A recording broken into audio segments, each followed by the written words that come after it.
Amém, graças a Deus. As crianças vão estar se dirigindo aos anexos da igreja e eu vou estar aqui com vocês. Quero desde já trazer a minha saudação a todos vocês em nome do Senhor Jesus Cristo, trazer as boas-vindas em nome da igreja para você que está visitando a gente, quer presencialmente, quer esteja conectado na nossa live pelo canal de YouTube. E a nossa oração, o nosso desejo é para que o Senhor continue abençoando, edificando, fortalecendo o seu coração. E o que a Igreja Batista de Apodi tem a dizer aos nossos visitantes? Deus te abençoe. Meus amados irmãos, quero chamar a atenção de vocês para um texto que está na primeira carta que o apóstolo Paulo escreveu aos Coríntios, no seu capítulo número 15, onde nós faremos a leitura do versículo 50 até o versículo 58, para pensarmos sobre a ressurreição do discípulo. A ressurreição do discípulo. 1 Coríntios capítulo 15, do verso 50 até o versículo 58. Prometo aos irmãos que já estou meio que encerrando essa série de mensagens, né? Eu já estou com cerca de 20 mensagens nesse tema, abordando vários aspectos da nossa vida cristã, e agora a gente está chegando ao finalzinho, já numa parte mais futura da nossa vida como crentes, onde a gente já parte para assuntos que a gente chama na teologia de escatologia, né? Assuntos futuros, assuntos que vão acontecer com a gente lá na frente. E pretendo nessa noite tratar sobre a ressurreição do discípulo e depois trazer uma última mensagem nessa série de mensagens sobre a nossa eternidade no céu, sobre como é que vai ser essa nova vida que eu e você vamos ter lá no céu, naquilo que a Bíblia chama de novo céu e nova terra. Mas nessa noite nós vamos pensar sobre a nossa ressurreição, a ressurreição do discípulo. 1 Coríntios 15, do 50 ao 58, os irmãos também vão poder acompanhar a leitura pelo nosso slide. O apóstolo Paulo diz assim: com isso quero dizer, irmãos, que a carne e o sangue não podem herdar o reino de Deus, nem a corrupção herdar a incorrupção. Eis que vou lhes revelar um mistério: nem todos dormiremos, mas todos seremos transformados, num momento, num abrir e fechar de olhos, ao ressoar da última trombeta. A trombeta soará, os mortos ressuscitarão incorruptíveis, e nós seremos transformados, porque é necessário que esse corpo corruptível se revista da incorruptibilidade, e que o corpo mortal se revista da imortalidade. E quando esse corpo corruptível se revestir da incorruptibilidade, o que é mortal se revestir da imortalidade, então se cumprirá a palavra que está escrita: tragada foi a morte pela vitória. Onde está, ó morte, a tua vitória? Onde está, ó morte, o seu aguilhão? O aguilhão da morte é o pecado, e a força do pecado é a lei. Graças a Deus que nos dá a vitória por meio de nosso Senhor Jesus Cristo. Portanto, meus amados irmãos, sejam firmes e inabaláveis e sempre abundantes na obra do Senhor, sabendo que no Senhor o trabalho de vocês não é em vão. Que Deus aplique no nosso coração essa porção da palavra dele. Meus amados irmãos e irmãs, um dos perigos que nós corremos, todos nós na nossa vida cristã, é o perigo de tirarmos os nossos olhos da eternidade, é o perigo de perdermos o foco do céu, é o perigo de nos tornarmos completamente indiferentes a toda aquela realidade futura gloriosa que Deus promete para nós. É o perigo da gente ouvir sobre a eternidade com Deus, da gente ouvir sobre vida eterna e agir, se comportar como se isso não fizesse a menor diferença na nossa vida como cristãos. Isso acontece porque, por vezes, eu e você, nós estamos tão envolvidos, tão engodados, nós estamos tão consumidos pelas coisas desse mundo, que nós acabamos que perdendo de vista aquelas realidades da vida eterna. Nós acabamos que perdendo a alegria que Deus promete para nós na eternidade. Nós esquecemos justamente da verdade que nós vamos estudar nessa noite. Nós esquecemos, por causa da correria dessa vida, que um dia nós vamos ressuscitar e nós vamos deixar para trás tudo aquilo que nós construímos materialmente nesse mundo. E é exatamente por causa desse tipo de amnésia espiritual que comumente afeta os nossos corações de crentes, que nós precisamos parar vez por outra e olhar para passagens como essa, olhar para textos como esse, que não falam tanto sobre a nossa vida aqui na terra, que não falam, diferente de outros temas que a gente abordou, sobre trabalho, sobre doenças, sobre coisas do nosso dia a dia, mas que fala sobre a nossa vida futura, um texto que lembra o nosso coração que a minha vida e a sua vida como crentes é muito maior do que aquilo que nós podemos enxergar com os nossos olhos. É maior do que os nossos bens materiais, é maior do que esse corpo que a gente tem, é maior do que o nosso emprego, é maior do que a nossa família de sangue, é maior do que a poupança que a gente acumula nessa terra, é maior do que os estudos e os diplomas que nós acumulamos no decorrer da vida. A nossa vida, como nós somos lembrados aqui nesse texto, é muito maior do que isso. Como discípulos, eu e você, nós estamos caminhando para uma realidade eterna, um futuro que é eterno. Mas antes da gente colocar os nossos pés nessa eternidade, todos nós vamos passar por esse processo que a Bíblia chama de ressurreição. Ressurreição. E de fato, esse é o assunto central do texto que a gente acabou de ler. Havia alguns crentes na igreja de Corinto que perderam a fé na ressurreição, ou pelo menos estavam caminhando para isso. Eles estavam namorando, flertando com a ideia de que a ressurreição não existe. Talvez influenciados por alguma heresia daquela época, ou influenciados pelos saduceus que pregavam que a ressurreição não existia, esses crentes começaram a desacreditar da ressurreição. É por isso que o apóstolo Paulo, no decorrer da sua carta aos Coríntios, em especial aqui no capítulo 15, ele vai gastar o capítulo inteiro, 58 versículos, para descrever o quanto a ressurreição é importante, o quanto a ressurreição é essencial, o quanto a ressurreição é cara à nossa fé cristã. E olhando de forma geral para esses últimos versículos aqui do capítulo 15 de 1 Coríntios, nós vemos o apóstolo Paulo destacando aqui 3 verdades sobre a sua ressurreição. Primeiro, ele vai destacar a necessidade da ressurreição. Depois ele vai conversar com a gente sobre o dia da ressurreição. E por último, ele vai descrever para nós qual é o alvo, o objetivo da ressurreição. É com essas 3 verdades em mente que nós iremos então meditar nessa noite sobre a ressurreição do discípulo. A ressurreição é, meus irmãos, em primeiro lugar, necessária.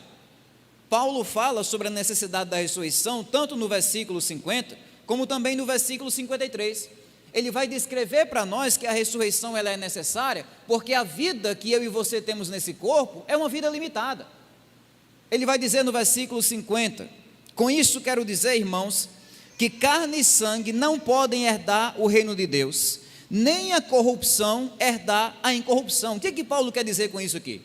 Quando Paulo fala sobre carne e sangue, ele está justamente falando sobre o nosso corpo físico, esse corpo aqui que a gente tem na terra. Ele diz, olha, o nosso corpo físico, ele não pode entrar no reino celestial. O nosso corpo físico, ele tem um prazo de validade. Quando um bebê nasce, ninguém faz uma tatuagem lá dizendo, esse bebê tem a vida até tantos anos, mas no fundo a gente sabe que todos nós como seres humanos, a gente tem os nossos dias contados. Nós temos um prazo de validade, tal como o produto que está ali na bancada do supermercado, né? Isso aqui é válido até, pois bem, a Bíblia diz isso. A gente chega ali aos 70, 80, 100, no máximo 110, até faleceu uma pessoa que era uma das mais idosas do mundo, 120 anos, se eu não estou enganado, mas todos nós, independentemente de quão longe nós chegamos, nós temos um prazo de validade. O nosso corpo humano, ele é sujeito ao desgaste, ele é sujeito às mudanças da idade, ele é sujeito às enfermidades e às doenças, ele é sujeito à decomposição, ele é perecível. Ele apodrece, ele desfalece, ele acaba um dia. É por isso que Paulo está dizendo aqui que esse corpo humano ele não pode entrar no reino eterno, no reino celestial.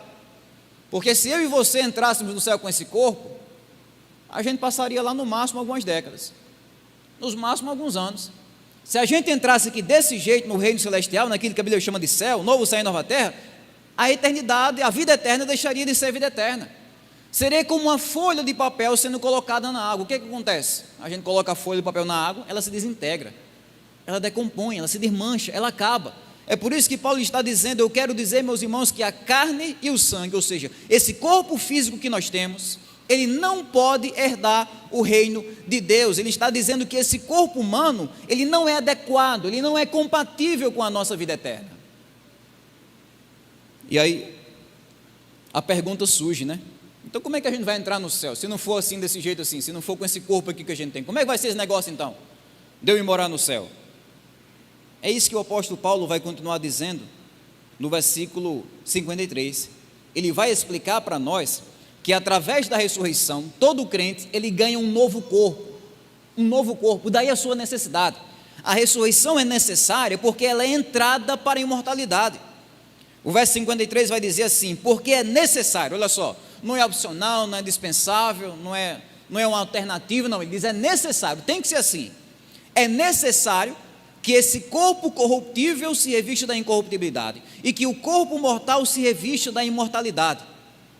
A palavra que Paulo vai usar aqui para revestir, significa literalmente trocar de roupas. Sabe quando a gente chega do trabalho com aquela roupa suada, aquela camisa, blusa suada, e aí a gente vai e troca aquela camisa por uma limpa, claro, depois de tomar banho, né? Tem que ser depois de tomar banho, a mulher está lá dando carão, vai, toma o banho, coloca aquela camisa limpinha, e é isso que a palavra revestir significa aqui, revestir, é você trocar de roupa, é você estar com uma roupa totalmente suja, frágil ou rasgada, e você ser revestido por outra roupa. É como se Paulo estivesse dizendo que a ressurreição acontece em termos parecidos. A ressurreição é quando Deus pega esse corpo nosso aqui, feito de carne e osso, e Ele transforma, Ele reveste num corpo totalmente limpo, santo e eterno. E isso vai acontecer, como Paulo vai dizer aqui, com todas as pessoas que colocaram a sua fé no Evangelho e se arrependeram.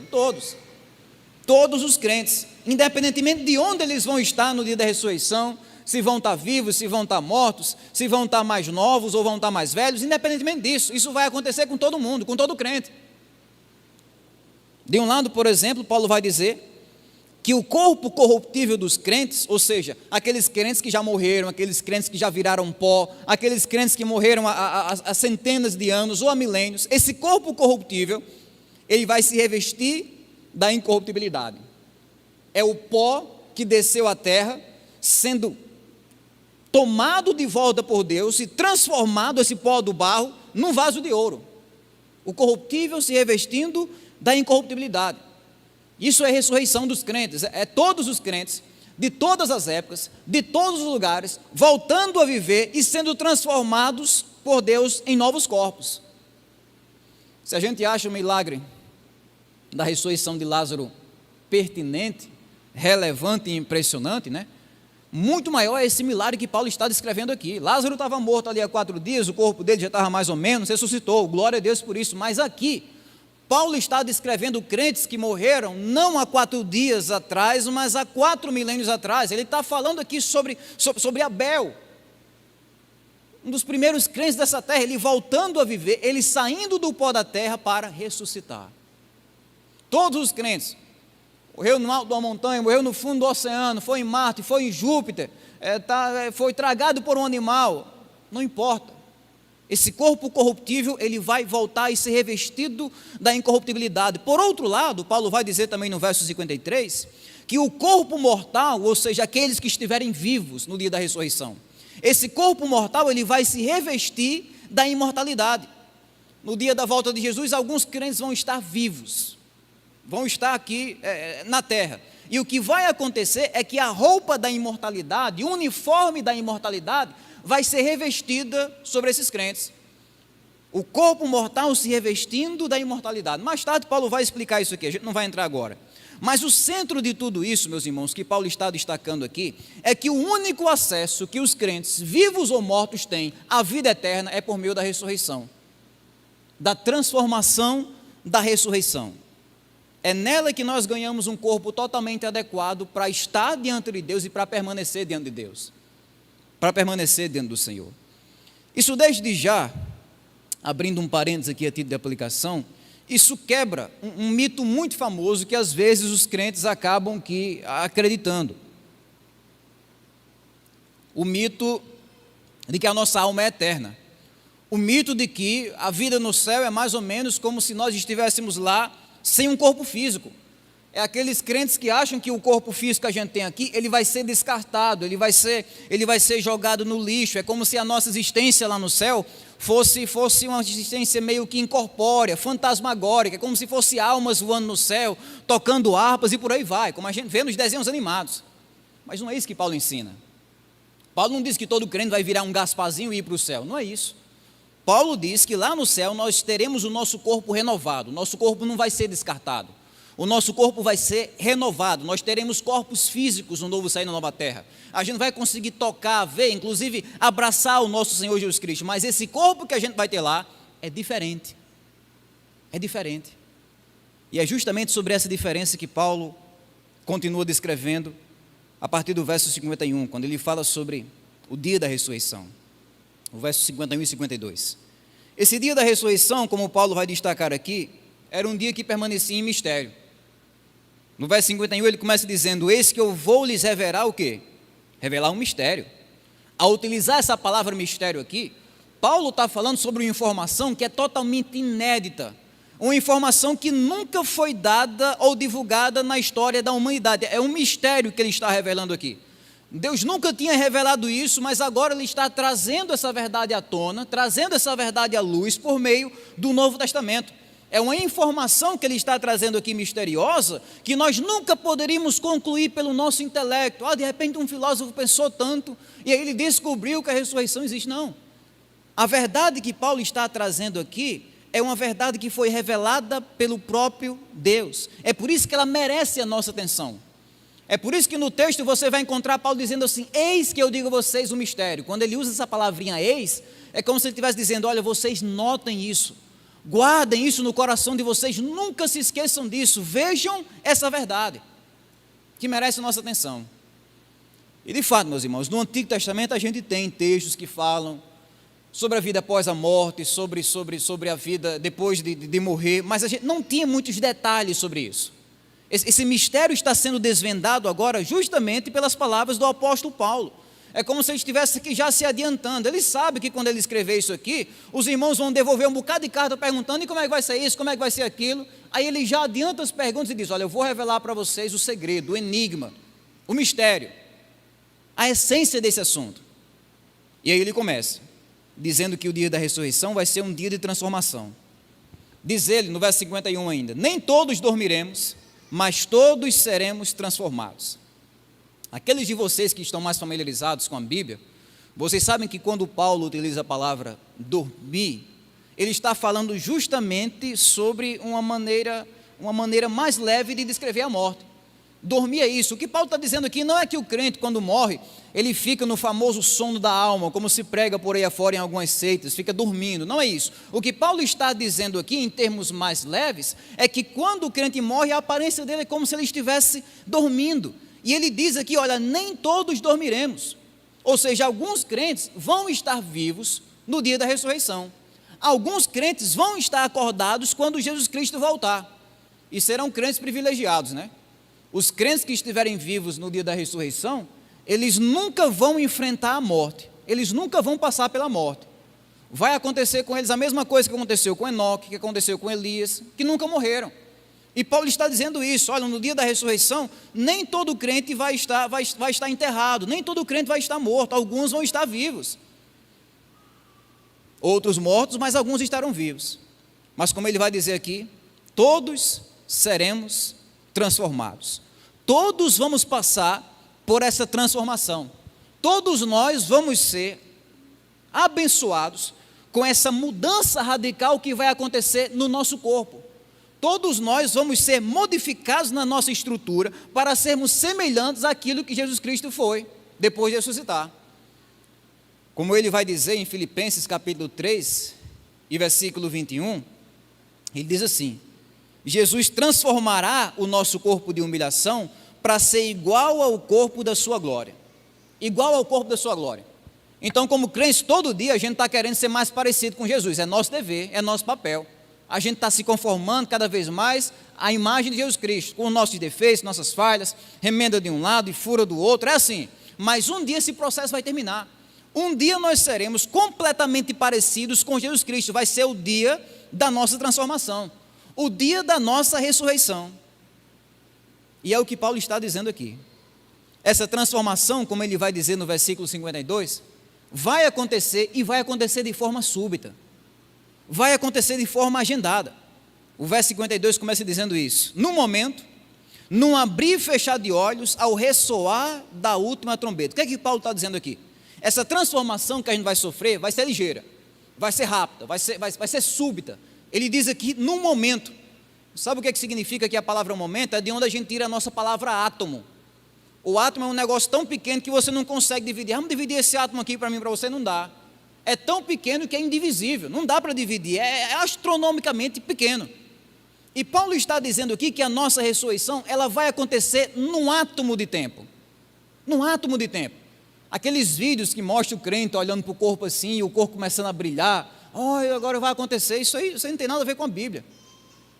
Não é assim, é num átomo de tempo, é num estalar de dedos, é num instante. Paulo vai dizer aqui também, é num piscar de olhos. Vocês sabem que a parte mais rápida que a gente tem no nosso corpo visível é o quê? Os nossos olhos. Se a gente tivesse nas nossas pernas a velocidade que a gente tem em nossas pálpebras, em nossos olhos, a gente não precisaria de transporte não, nem de avião, a gente voaria. É a parte mais rápida que a gente tem, de fato, no nosso corpo visível, no nosso corpo externo. E Paulo usa justamente os nossos olhos, essa piscada dos olhos, para descrever a velocidade da ressurreição. Num piscar de olhos, num momento súbito, num momento rápido, num momento repentino. Mas Paulo também diz que esse evento, apesar de ser bem rápido, ele é um evento agendado, ele é um evento cronometrado. Ele diz aqui no texto, ao ressoar da última trombeta. A gente não usa muito esse instrumento hoje, mas naquela época era muito comum o uso da trombeta, um instrumento musical que os antigos faziam de metal ou usando um chifre de um animal, e ele era comumente utilizado, por exemplo, para convocar festas. Vamos convocar uma festa, então não tinha WhatsApp, não tinha Facebook, não tinha carro de som. O que é que eles faziam? Tocavam a trombeta para convocar o povo para a festa. Quando havia, por exemplo, uma vitória numa batalha, como é que eles comemoravam? Tocando a trombeta. E aqui, uma das coisas que a gente vai descobrir no Novo Testamento, é que o fim do mundo, quando o mundo como a gente conhece aqui acabar, ele vai acabar ao som de uma trombeta. Ao som de uma trombeta. É o que Jesus diz, por exemplo, em Mateus capítulo 24, os anjos reunindo os eleitos nos quatro cantos da terra, ao som de trombeta. É o que diz o nosso texto que a gente fez aqui, a leitura em 1 Tessalonicenses capítulo 4, nas palavras de Paulo. É o que João vai dizer lá em Apocalipse também, a trombeta tocando e o mundo acabando, e é o que Paulo está mencionando aqui. A ideia é que aquela última, não é a primeira, não é a do meio, nem a segunda, é a última trombeta. Houve uma sequência de acontecimentos planejados por Deus para que chegasse até aquele ponto. A ressurreição sendo assim, um evento que foi agendado pelo próprio Deus. Um evento no qual Jesus volta, ele rasga os céus com a sua glória, e ao mesmo tempo esse mesmo Jesus ressuscita o seu povo, transforma o seu povo e inaugura aquilo que a Bíblia chama de novo céu e nova terra. Quando é que isso vai acontecer? Quando é que a gente vai escutar o som dessa trombeta aí no meio da rua? Não sei. Talvez daqui a uns minutos, talvez uns dias, talvez séculos, talvez milênios, a gente não sabe a data e a hora, mas o que a gente sabe é que isso vai acontecer. E quando isso acontecer, nós iremos desfrutar de uma transformação para a perfeição. Como o verso 52 continua dizendo: a trombeta soará, os mortos ressuscitarão incorruptíveis e nós seremos transformados. É assim que Paulo fala de um processo que vai acontecer com a gente, junto com a ressurreição, que nós chamamos de glorificação. Esse corpo humano que a gente tem aqui, ele vai se tornar num corpo incorruptível, num corpo completamente perfeito. Um dia vão olhar para o crente e não ver mais nenhuma gota de falha ou de defeito. Glorificação, a transformação. A gente não tem detalhes na Bíblia de como é que nosso corpo vai parecer no novo céu e nova terra. Qual é a nossa aparência? Será que vai ser parecido com o corpo de uma criança? Vai ser parecido com o corpo de um jovem, de um adulto, de um idoso? A gente não tem informações sobre isso. Sobre a estatura do nosso corpo, a cor do nosso corpo, detalhes da nossa aparência, mas o que nós sabemos de fato, e o que é mais importante, é que o nosso corpo, na ressurreição, vai ser perfeito, vai ser intocável, vai ser incorruptível. Jesus disse que esse corpo vai brilhar mais do que a luz do sol. Então, se a gente não consegue olhar nem alguns segundos para o sol sem perder a nossa visão, a gente não vai conseguir nem sequer se enxergar lá no céu se não fosse o corpo glorificado, brilhando mais do que a luz do sol, esse corpo completamente perfeito. Nunca mais, quando você ganhar esse corpo novo, nunca mais você vai sentir uma gota de tristeza no seu coração, nunca. Rapaz, estou aqui, estou triste, no céu não vai ter isso. A palavra tristeza não vai mais existir no nosso dicionário. Nunca mais você vai sentir uma gota de preocupação. Acordei hoje de manhã no céu, estou preocupado. Nunca vai existir isso. Nunca você vai sentir nenhuma gota de angústia no seu coração, nada que venha causar dor na sua alma, nunca. Um corpo completamente perfeito, onde a dor, a culpa e a preocupação não existe mais. Um corpo que nunca vai ficar fraco, que nunca vai ficar doente, que nunca vai ficar cansado, um corpo que nunca mais vai ser tentado para pecar. Rapaz, estou aqui no meu 30º dia no céu, estou com vontade de cometer um pecado, estou sendo tentado, isso não vai acontecer. O corpo que a gente vai ter é um corpo incorruptível, nunca mais nós vamos ser tentados a pecar, nunca mais nós seremos ameaçados pela morte, medo da morte, isso não vai mais existir. O corpo que a gente vai ganhar no céu, como Paulo vai destacar aqui, é incorruptível, é perfeito. A gente só vai conhecer a alegria, a gente só vai ter uma força inesgotável. É você sair de casa de manhã e voltar à noite com a mesma força que você saiu, força inesgotável. Um corpo perfeito, puro, santo, imortal, projetado para a eternidade. Onde o único sentimento que a gente vai sentir lá, meus irmãos, vai ser a alegria perfeita de viver em paz absoluta com Deus. Em paz absoluta com Deus pela eternidade. E como é bom enfatizar, isso aqui não vai acontecer com todo mundo. Isso aqui não vai acontecer com todo mundo que está nesse prédio, não vai acontecer com todo mundo que está nessa cidade, não vai acontecer com todo mundo que está vivo, com todo mundo da história da humanidade, não vai. Isso vai acontecer apenas com aquelas pessoas que se arrependeram dos seus pecados e confiaram em Jesus Cristo. Apenas com aquelas pessoas que de fato colocaram a sua fé em Jesus Cristo. São essas pessoas que vão ganhar um corpo perfeito, onde só existe alegria. Aqueles que foram rebeldes, aqueles que não receberam Jesus, eles vão ressuscitar também. Nota de rodapé, ressurreição não é só para crente. Ímpios, rebeldes, pessoas que odiaram a Deus a vida toda, vão também ressuscitar, mas vai ser uma ressurreição para juízo. Como Jesus diz, uns vão ressuscitar para a vida eterna, outros vão ressuscitar para o castigo eterno. Uns vão receber um corpo onde só existe alegria, outros vão receber um corpo onde só existe dor, tristeza, angústia e sofrimento. É a direção da ressurreição. E através dessas verdades bíblicas, meus irmãos, que nós podemos aprender uma nova perspectiva para a morte. Para o discípulo, a morte não é mais um bicho-papão.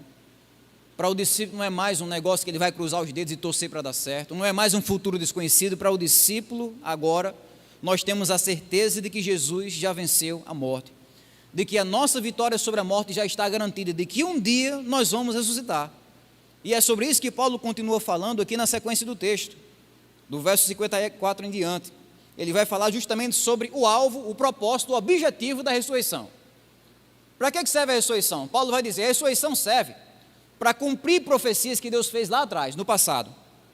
Verso 54 em diante. E quando esse corpo corruptível se revestir da incorruptibilidade, o que é mortal se revestir da imortalidade, então se cumprirá, olha só, se cumprirá a palavra que está escrita, tragada foi a morte pela vitória. Onde é que está a morte, a sua vitória? Onde é que está o morto, o seu aguilhão? Nesses dois versículos aqui, Paulo ele está mencionando, numa só cajadada, duas profecias do Antigo Testamento, que anteviam, que profetizavam a derrota da morte. Uma delas lá em Isaías, capítulo 25, verso de número 8, outra lá em Oséias, capítulo 13, verso 14, e nessas duas profecias, Deus já estava dando pistas ao seu povo de que um dia, essa morte tão imbatível seria derrotada. Um dia a morte iria morrer. Um dia a morte seria humilhada. Ou seja, sempre houve um plano de Deus, desde o passado, para destruir o poder da morte. E agora, quando Jesus Cristo desce dos céus, quando Jesus Cristo morre na cruz, Ele traz justamente essa vitória sobre a morte. Ele torna a morte impotente. Ele humilha a glória da morte, a pompa da morte. E lá no futuro, quando Jesus Cristo voltar para buscar o seu povo, Ele vai extinguir de uma vez por toda a presença da morte. A morte não vai mais existir. E é assim que Paulo continua o texto, explicando sobre essa vitória futura. A ressurreição não é só para cumprir profecias que estão lá atrás, é também para falar sobre uma esperança que está lá na frente, uma vitória futura.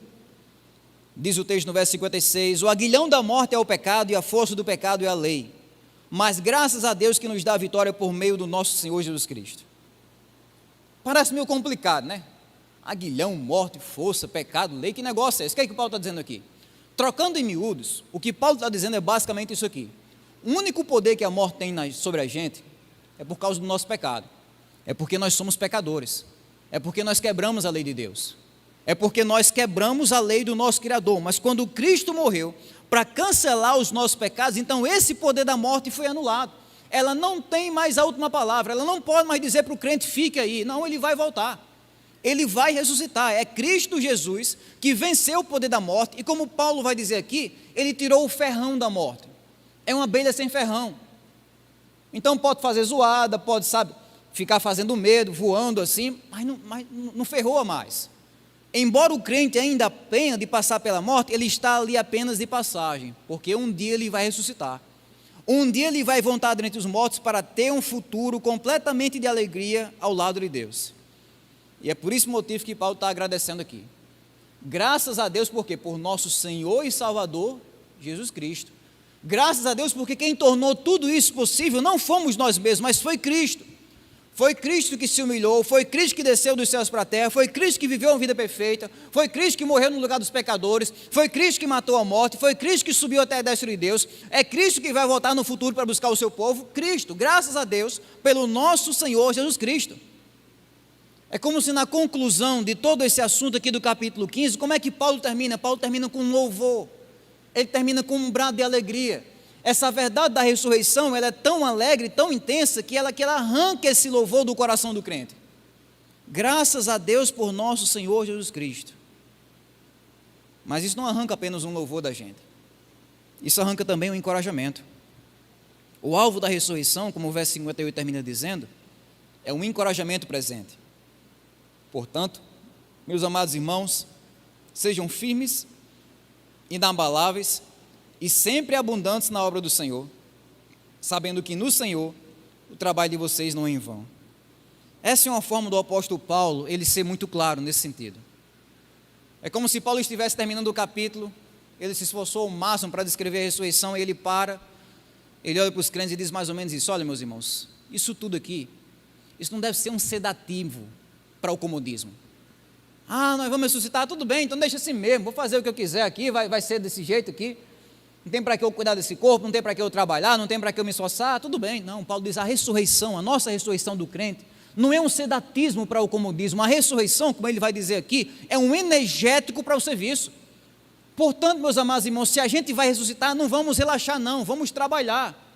A palavra trabalho que ele vai usar aqui no texto é justamente um trabalho duro, é a gente usar as nossas próprias mãos para abençoar a igreja, é a gente usar nossos dons, nosso dinheiro, nosso tempo, nosso talento, nossa habilidade, nossa energia, nosso empenho para o bem do reino, para o bem da igreja. Isso é trabalhar na obra do Senhor. É o que Paulo está dizendo aqui: se nós vamos ressuscitar, então podem arregaçar as mangas e trabalhar. Mas não é de qualquer jeito.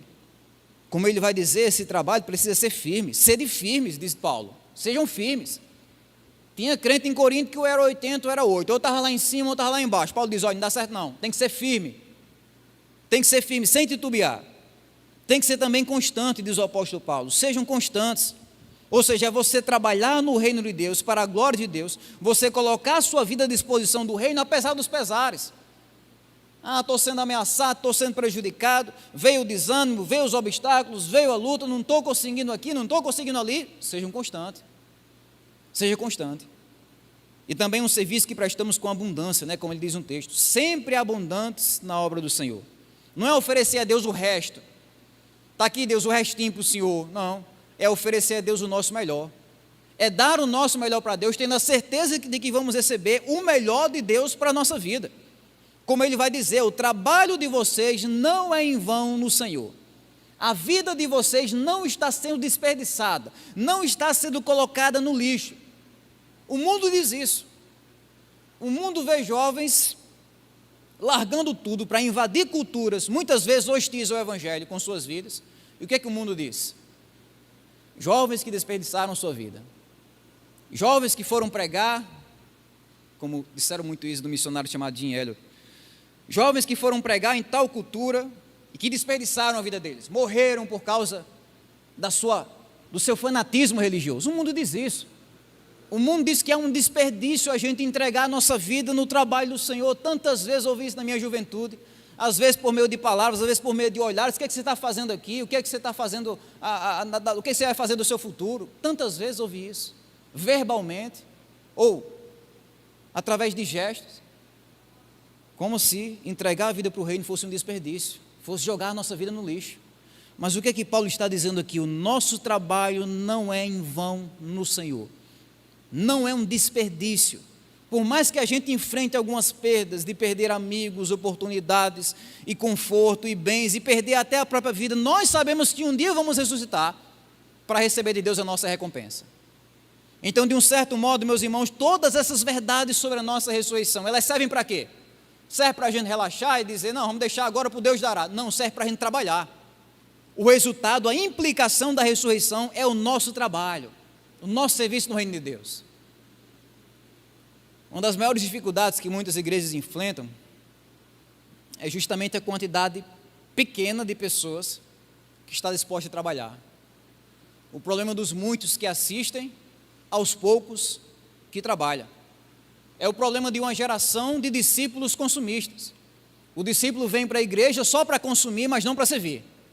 Então ele chega aqui no culto, ele quer encontrar um lugar organizado, um bom sermão, ele quer encontrar uma boa banda, uma boa salinha para suas crianças, uma boa limpeza, uma boa refrigeração, uma boa recepção, uma boa organização, uma boa liturgia, um bom aconselhamento, uma boa oração, uma boa leitura, mas ele mesmo, pessoalmente, ele não tem coragem de mover uma palha para que isso aconteça. O discípulo consumista que não arregaça as mangas para servir. Mas Paulo está dizendo aqui que diante do fato da nossa ressurreição inquestionável, nós devemos trabalhar. O desafio que esse texto coloca diante de mim, diante de você, é que nós precisamos trabalhar. Porque, meus irmãos, quando a gente ressuscitar dos mortos, nada do que você construiu nessa vida vai estar ao seu lado. Nada. Nada daquilo que você construiu nessa vida vai estar ao seu lado. Nada. Absolutamente nada. Esse corpo aqui que a gente cuida dele, que a gente leva para a academia, que a gente escova os dentes dele todo dia, que a gente penteia os cabelos, isso aqui não vai mais estar com a gente. A casa que a gente comprou com tanto esforço, e trabalhou e economizou, não vai mais estar lá. O nosso emprego que a gente doou horas e horas, a maior parcela da nossa vida, não vai mais estar lá. Aquele estudo que a gente acumulou, aquele conhecimento, tantos diplomas em nossas paredes, não vai mais estar lá. Aquela poupança enorme que a gente conseguiu construir, nossos bens materiais, nosso carro, quando a gente abrir nossos olhos na eternidade, nada disso vai estar ao nosso lado. Nem mesmo a família de sangue para a qual você lutou com tanto empenho e carinho vai estar ao seu lado. Nada. Exceto aquilo que fizemos para Deus. Aquilo que fizemos para a obra de Deus. É por causa disso, meus irmãos, é por causa dessa realidade que nós vamos perceber lá na eternidade, que nós precisamos nos livrar do comodismo demoníaco, do comodismo diabólico, do comodismo que prende a gente no conforto desse mundo e nos gastar no reino. Que o mundo diga o que quiser, que o mundo diga que você está desperdiçando sua vida, você está perdendo seu tempo, você está se iludindo, você está gastando os seus dons, você está se desperdiçando, né, rapaz? Você está se perdendo aí, se entregando aos negócios de igreja. Que o mundo diga o que quiser, mas que nós tenhamos ouvidos para ouvir tão somente o que a palavra de Deus ensina. O trabalho de vocês não é em vão no Senhor. Resumindo, meus irmãos, tudo que nós aprendemos nessa passagem sobre a ressurreição do discípulo é isso. Nós aprendemos sobre a necessidade da ressurreição. Esse corpo que eu e você temos aqui, não dá para entrar no céu com ele é incompatível, ele perece. A gente vai ter um corpo renovado lá. Segundo, nós aprendemos sobre o dia da ressurreição. O dia da nossa ressurreição, apesar de não saber quando, mas vai ser um dia onde nós vamos passar por uma transformação súbita, agendada por Deus e para a perfeição. E terceiro, nós aprendemos que o alvo da ressurreição é esse aqui. A ressurreição veio para cumprir profecias que Deus tinha feito lá atrás. A ressurreição veio também para nos encorajar numa esperança que a gente tem lá no futuro, e a ressurreição veio também para encorajar o nosso serviço no presente, no aqui e no agora. É com essas verdades que devemos encorajar o nosso coração, para trabalharmos cada vez mais por coisas que vão durar pela eternidade, por coisas que vão durar para sempre. É assim que Paulo conclui as suas palavras. Eu queria fazer meu diferente hoje, eu queria ler com vocês, para isso aqui ficar bem gravado nos nossos corações. Vamos ler o versículo 58 todo mundo junto? Está na mesma versão aqui, a gente pode ler. Portanto, meus amados irmãos, sejam firmes inabaláveis e sempre abundantes na obra do Senhor, sabendo que no Senhor o trabalho de vocês não é em vão. Que Deus aplique no nosso coração esses princípios tão valiosos para a nossa vida, para a nossa comunhão com Deus, para o nosso serviço também em igreja.